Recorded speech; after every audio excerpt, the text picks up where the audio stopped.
Di jantung Timur Tengah, ketegangan antara Teheran dan Tel Aviv telah menjadi salah satu sumber utama ketidakstabilan global.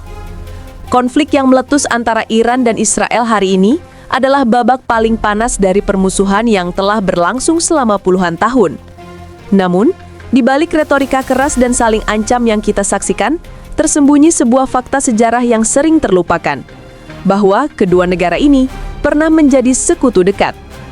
Jauh sebelum revolusi Islam 1979 mengubah peta politik Iran, di bawah kepemimpinan Shah Muhammad Reza Pahlavi, Iran merupakan mercusuar hubungan baik di kawasan, bahkan menjadi negara mayoritas Muslim kedua setelah Turki yang berani mengakui kemerdekaan Israel.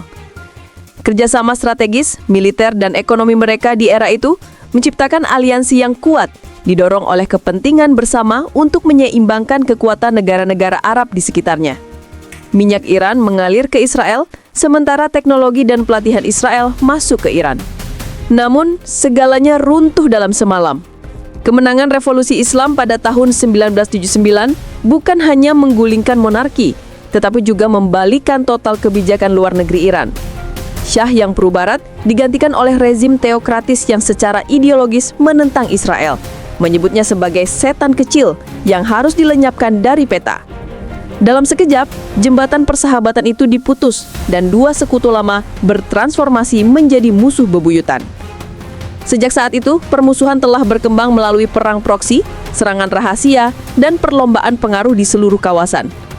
Sejarah mereka adalah kisah dramatis tentang bagaimana politik, ideologi, dan agama mampu merusak aliansi yang paling kokoh, dan bagaimana persahabatan masa lalu telah melahirkan konflik terbesar di masa kini.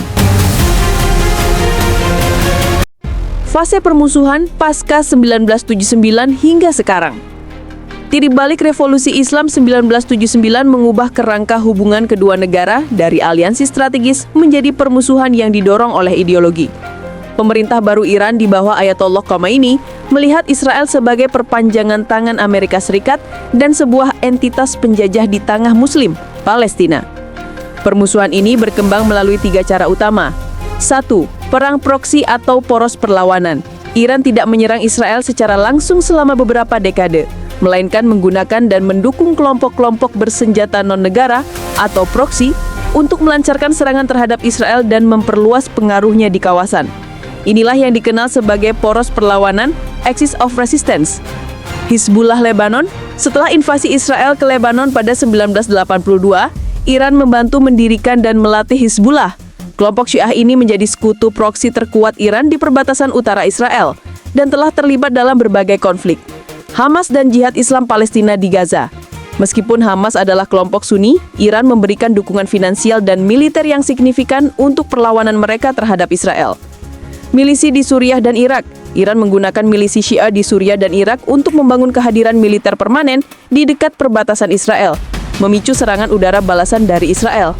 Houthi di Yaman. Pemberontak Houthi di Yaman juga termasuk dalam poros ini dan sering menargetkan kapal-kapal yang terkait dengan Israel atau melalui jalur pelayaran penting. 2. Perang rahasia. Program nuklir Iran. Israel melihat program nuklir Iran sebagai ancaman eksistensial. Tel Aviv dituduh berada di balik serangkaian pembunuhan ilmuwan nuklir Iran, serangan cyber, dan sabotase terhadap fasilitas nuklir seperti Natanz. Serangan balasan Iran. Iran dituduh melakukan serangan balasan terhadap kepentingan Israel di luar negeri, termasuk serangan terhadap kapal-kapal Israel di perairan internasional dan upaya serangan terhadap kedutaan. 3. Konfrontasi militer langsung. Perang di Suriah. Israel secara rutin melancarkan serangan udara di Suriah untuk menargetkan basis militer Iran dan pengiriman senjata ke Hizbullah.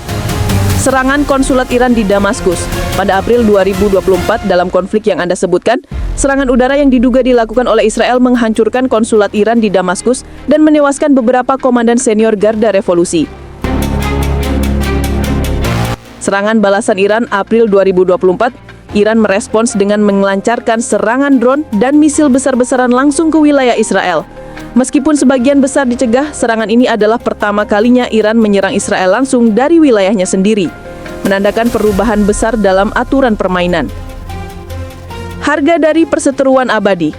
Kisah hubungan Iran dan Israel yang dimulai dengan aliansi pragmatis dan berakhir pada konflik terbuka pada Juni yang lalu adalah peringatan keras tentang dinamika kekuasaan di Timur Tengah.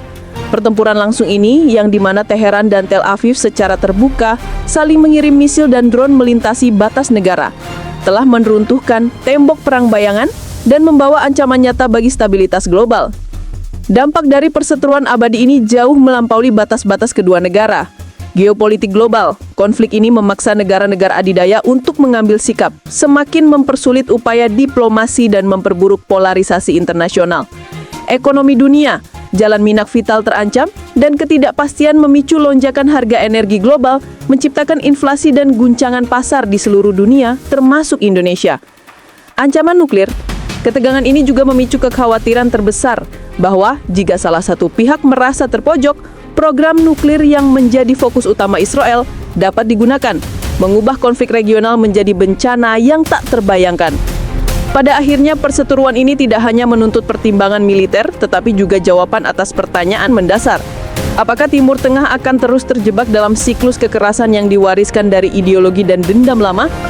Selama Iran dan Israel tetap melihat satu sama lain sebagai ancaman eksistensial, dan selama isu Palestina tetap menjadi pemicu bagi poros perlawanan Iran, kawasan ini akan terus berada di ambang perang besar. Gencatan senjata, jika tercapai, hanyalah jeda rapuh menunggu percikan api berikutnya yang akan menyalakan kembali api permusuhan yang berakar dari runtuhnya persahabatan di tahun 1979.